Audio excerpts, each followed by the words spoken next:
Hi, I am Jay. I am back with a new video. Previously we spoke about why people become addict. In this video we will discuss about how people become addict. Generally there are two factors which actually lead a person toward addiction. Genetics and environmental factors.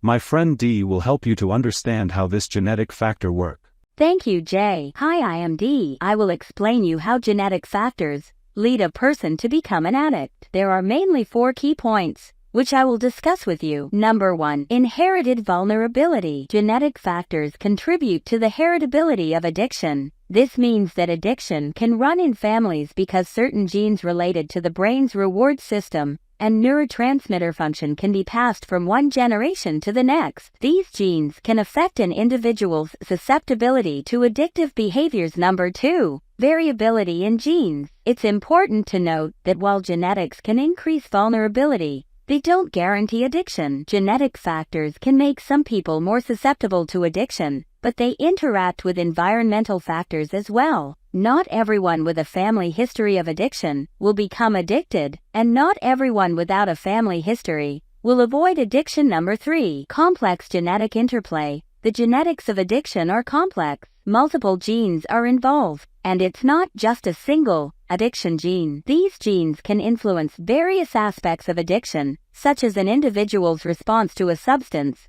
their ability to regulate their impulses, and their susceptibility to cravings. Number 4. Epigenetics. In addition to inherited genetic variations, epigenetic factors also play a role. Epigenetics involves changes in gene expression that occur in response to environmental influences. Factors like stress, trauma, and substance exposure can modify gene expression, making someone more or less susceptible to addiction. Now, as we explained you the genetic factors, let us progress to the next part. Environmental factors. There are mainly 5 environmental factors which affect a person and that person lead toward the path of addiction. Those factors are trauma or abuse, stress, mental disorders, such as depression or anxiety, peer pressure, access to drugs, poverty, and lack of education. We will discuss these factors step by step. Let me tell you how trauma lead a person toward addiction. First, coping mechanism. People who have experienced trauma or abuse often turn to addictive substances or behaviors as a way to cope with the emotional pain and distress caused by their traumatic experiences. Substances like drugs or alcohol can temporarily provide relief or numb emotional pain, leading to their increased use. Second, self-medication. Trauma-related conditions, such as post-traumatic stress disorder, PTSD, depression, and anxiety, can be overwhelming. Individuals may use drugs or alcohol to self-medicate and alleviate their distressing symptoms, even if only temporarily. Third, escapism. Addictive substances or behaviors can serve as a means of escape from painful memories, thoughts, or feelings associated with trauma. They provide a way to dissociate from the distressing past and create an altered state of consciousness. Fourth, biological changes. Trauma can lead to changes in the brain, including alterations in stress response systems and neurotransmitter function. These changes can make individuals more vulnerable to addiction by increasing their susceptibility to the pleasurable effects of drugs and diminishing their ability to regulate their substance use. Fifth, social isolation. Trauma survivors may experience social isolation and difficulties in forming meaningful connections with others. This isolation can contribute to addiction, as substance use or addictive behaviors may temporarily alleviate feelings of loneliness and disconnection. Not only trauma, stress also lead people toward addiction. You are wondering how? Well, self-medication.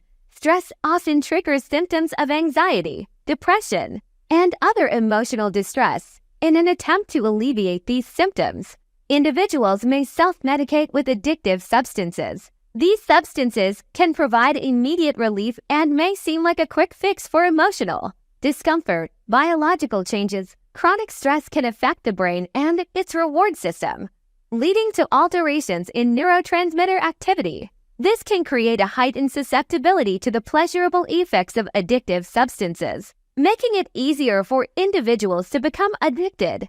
Stress-induced cravings. Stress can trigger intense cravings for substances, as individuals associate these substances with relief from stress. This can lead to impulsive use and reliance on the addictive substance to manage stress. Habitual responses over time. Using addictive substances or behaviors in response to stress can become a habitual response. The brain forms associations between stress and the rewarding effects of the addictive behavior, reinforcing the patterns. Lack of coping skills. Some individuals may not have developed healthy coping strategies to manage stress effectively. As a result, they may rely on addictive substances or behaviors because they are readily available and provide immediate relief. Perceived benefits. Individuals may perceive temporary benefits from addictive substances, such as enhanced performance, relaxation, or improved mood, which can make them more inclined to use these substances in times of stress. Now, mental disorder is one of the most important points which leads someone toward addiction. The question is how. Co-occurrence. Mental disorders and addiction often co-occur, a phenomenon known as dual diagnosis or comorbidity. Having a mental disorder can increase the risk of developing an addiction, and vice versa. The presence of one condition can exacerbate the other. Neurotransmitter imbalance. Many mental disorders involve imbalances in neurotransmitters, brain chemicals, such as serotonin and dopamine. Addictive substances often directly impact these neurotransmitter systems, providing temporary relief or pleasure. This can create a reinforcing cycle of substance use. Impaired decision-making. Mental disorders can impair an individual's ability to make sound decisions, including those related to substance use. This can lead to impulsive and unhealthy choices. Cycle of dependency. Addiction can create a cycle of dependency, wherein individuals may use substances or engage in behaviors to cope with their mental disorder. Over time, this reliance can make the mental disorder more severe, and the addiction itself can become a significant problem.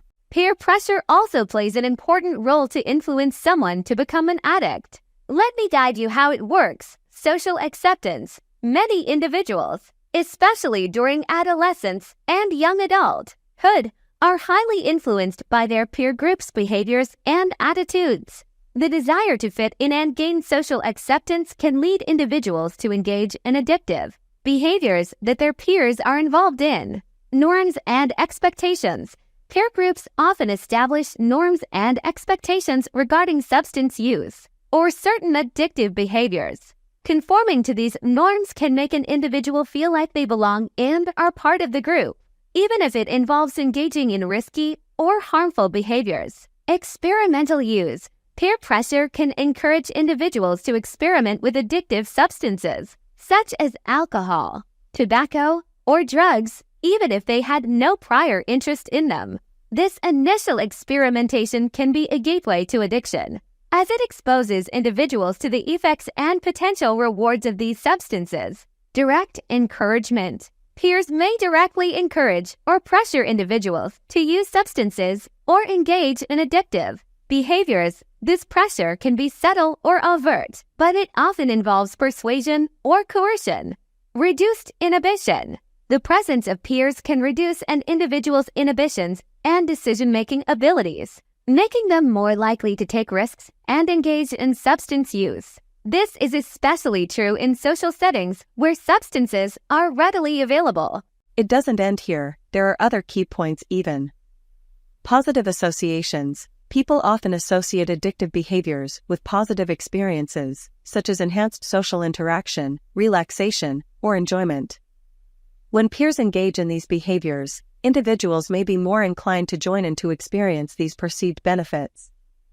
Emotional support. Peer groups can provide emotional support and camaraderie, which can be particularly appealing to individuals who are dealing with stress, loneliness, or emotional struggles.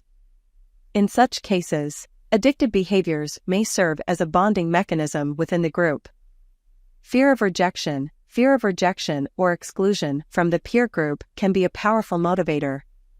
Individuals may continue to engage in addictive behaviors to avoid being ostracized or stigmatized by their peers. Long-term influence, peer pressure, doesn't always end in adolescence.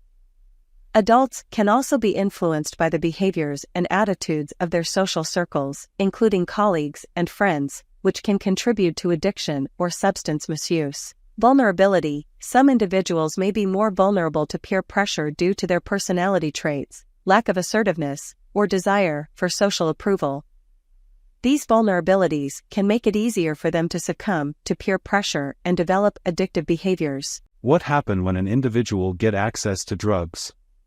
And how that lead toward addiction? Increased use. When drugs are readily available, individuals are more likely to use them.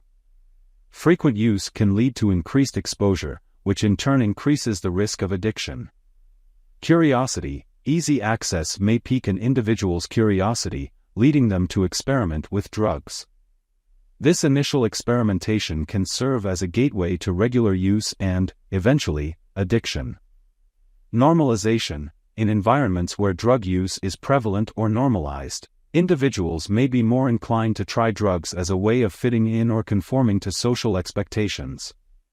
Reduced perceived risk. When drugs are easily accessible, individuals may perceive them as less risky. They may underestimate the potential negative consequences of drug use, including addiction. Habitual use. Easy access makes it convenient for individuals to establish habitual use patterns. Regular use can lead to the development of tolerance and dependence, both of which are precursors to addiction.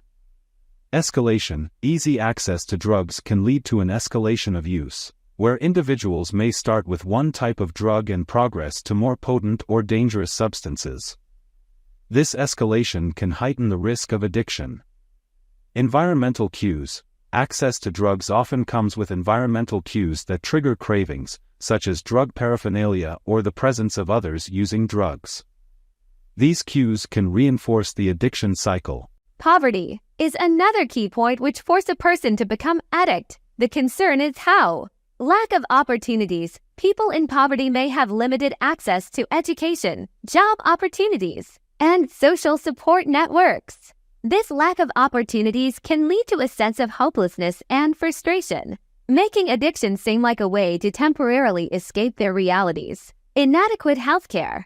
Access to healthcare is often limited for those in poverty. This can mean that individuals do not receive proper treatment for existing health issues, which can contribute to addiction or exacerbate its effects. Social environment. Poverty can often lead to living in neighborhoods with higher crime rates and drug availability. Exposure to these elements can increase the likelihood of addiction. Economic desperation. Some individuals in poverty may see drug dealing or other illegal activities as a way to make quick money, which can further entrench them in the cycle of addiction.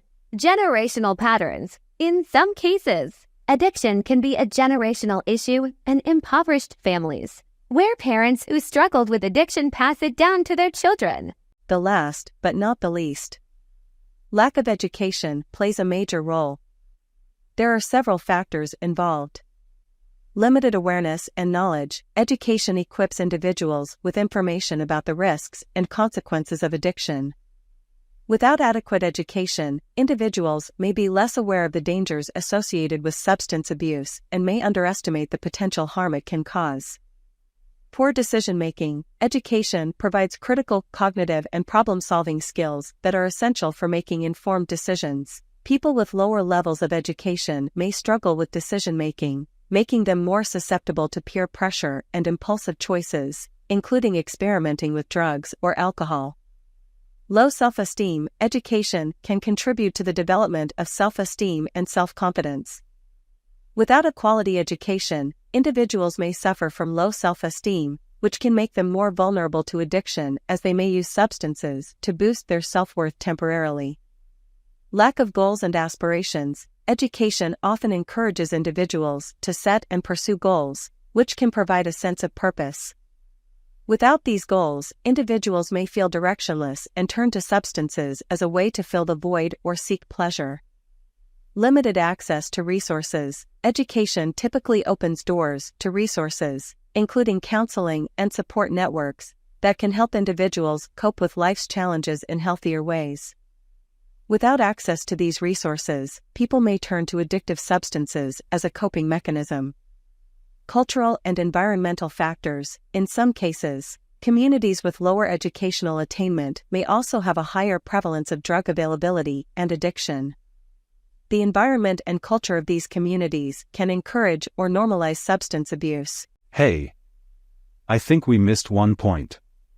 Let me inform you, developmental factor is one of its own kind which we can't neglect. For example, early childhood experiences, adverse childhood experiences, such as trauma, abuse, or neglect, can significantly impact an individual's development.